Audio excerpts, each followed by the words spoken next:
Quali decisioni avrebbero contribuito meglio allo sforzo bellico nazionale?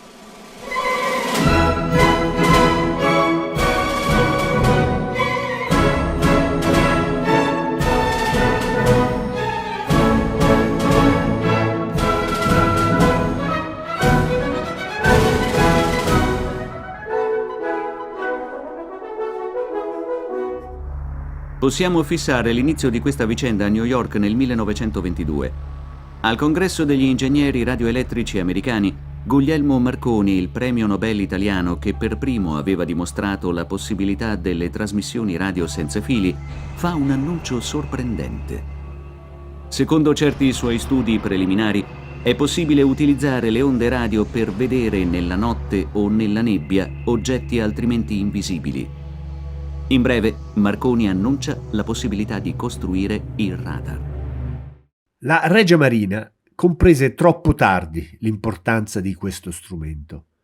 Il progetto EC3-TER Gufo, sviluppato da un gruppo di lavoro della Regia Marina composto dai professori Ugo Tiberio, Nello Carrara e dal capitano Alfeo Brandimarte, era stato finanziato già dal 1935, ma con fondi risibili e pochissimi collaboratori. Le forze armate italiane, inclusa la Marina, non ritennero opportuno destinare allo sviluppo di questo apparecchio altre risorse. Fino al 1941, tutto il personale impiegato nella ricerca sui radiotelemetri, come erano definiti i radar dal gruppo di ricerca italiano, lo fece come attività secondaria, ovvero dopo aver svolto il regolare lavoro di insegnamento e d'ufficio in università o nell'Accademia Navale. Successivamente l'apparato fu perfezionato come EC2 e trovò appunto con la terza serie, l'EC3, un impiego operativo su alcuni cacciatorpediniere, in particolare sul Pancaldo, Danoli, Vivaldi e sul fuciliere. Dopo la disfatta di Capo Matapan, il Gufo e il suo omologo per sorveglianza costiera, Folaga, furono ordinati rispettivamente in 50 e 150 esemplari. Alla data dell'8 settembre 1943 erano però stati consegnati soltanto 13 Gufo e 14 Folaga. L'utilità del radar divenne evidente quando fu usato in combattimento dall'incrociatore leggero Scipione Africano. Nella notte del 17 luglio 1943, mentre era in rotta da La Spezia a Taranto, rilevò una flottiglia di 4 motosiluranti britanniche 5 miglia più avanti rispetto allo stretto di Messina.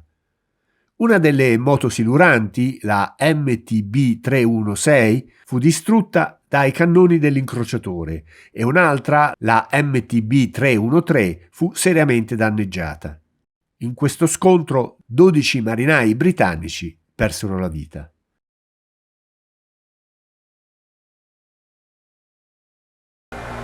Faced with the threat of League boycott, Mussolini nonetheless massed his legions and without even a declaration of war, rolled across the Ethiopian frontier into the mountain fastnesses of Haile Selassie's kingdom.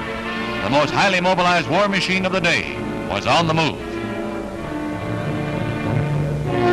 La guerra d'Etiopia e la successiva gestione delle colonie consumarono enormi risorse in termini di uomini, mezzi e materiali. Inoltre, l'utilizzo di armi chimiche costò l'isolamento internazionale e sanzioni economiche che limitarono l'accesso italiano a materie prime fondamentali come petrolio, carbone e ferro. Anche dopo la conquista formale dell'Etiopia, si protrasse una guerriglia che impegnò a lungo le truppe italiane.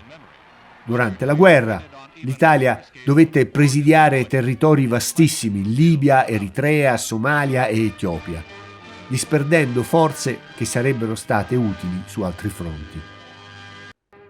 Infatti, non fu per caso che l'Etiopia non fosse stata colonizzata da altre potenze europee.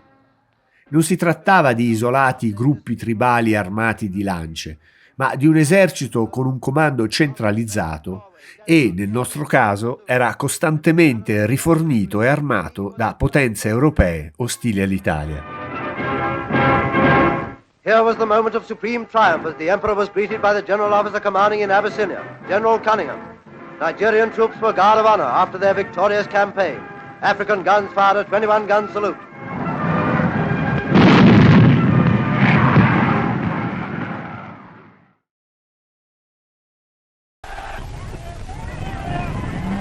Zur gleichen Zeit zogen die ersten deutschen Truppen in das befreite Danzig ein. Mussolini era geloso del fatto che Hitler aveva ottenuto rapide vittorie in Polonia, Francia e Scandinavia. Inoltre non aveva avvisato Mussolini prima di invadere la Romania per garantirsi il petrolio dei giacimenti di Ploiesti, e questo irritò molto il duce. Per dimostrare che l'Italia poteva combattere senza l'aiuto tedesco, Mussolini ordinò l'attacco alla Grecia senza informare Hitler, pensando di ottenere una facile vittoria. Invece i greci offrirono una tenace resistenza che, unita all'aspro terreno montuoso, logorò risorse umane e materiali. Peraltro, nonostante la coraggiosa difesa offerta dai greci, questi erano ormai allo stremo, e quindi, quando i tedeschi intervennero, conseguirono anche lì una facile vittoria, cosa che ottenne l'effetto opposto a quello sperato da Mussolini. Inoltre, l'intervento tedesco in Grecia ritardò l'operazione Barbarossa, l'invasione dell'Unione Sovietica, costringendo Hitler a combattere in Russia con l'inverno alle porte.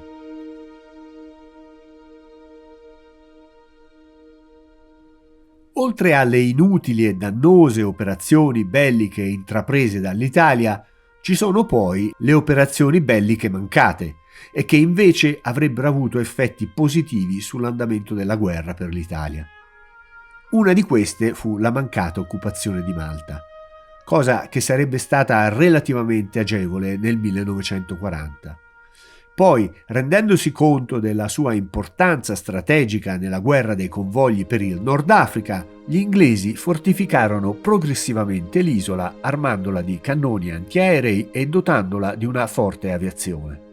Invece dell'occupazione, si optò poi per una intensa campagna di bombardamenti, che fu tanto dispendiosa quanto inutile e che alienò la simpatia degli isolani e dell'opinione pubblica internazionale. Sulla mancata presa di Malta ci fu poi anche lo zampino di Rommel, che riuscì a convincere Hitler a dare priorità ai rifornimenti per la campagna in Nord Africa, credendo che l'invasione di Malta avrebbe sottratto risorse preziose alla guerra nel deserto e preferendo concentrare gli sforzi sulla conquista dell'Egitto e del canale di Suez. Si diede così la zappa sui piedi, perché la notevole capacità offerta da Malta ai britannici di intercettare i convogli italiani contribuì notevolmente alla sconfitta ad El Alamein di Rommel, che se ne tornò in Germania lasciando la patata bollente a Messe.